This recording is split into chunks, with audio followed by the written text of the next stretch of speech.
ఏ బాటైనా పర్వాలేదంట, సమయంతో సాగటమే మన సింపుల్ సిద్ధాంతం.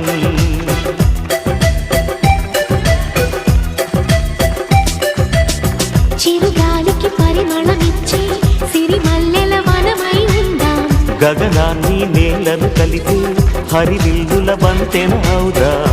ఆనందం అంటే అర్థం మనమందా, ప్రతి పూట పాతై సాగే హుషారు సరిగమలం. ఎన్నో ఎన్నో రాగాలుండే సంగీతం కాదా, చల్లకి నవ్వుల కేరింత.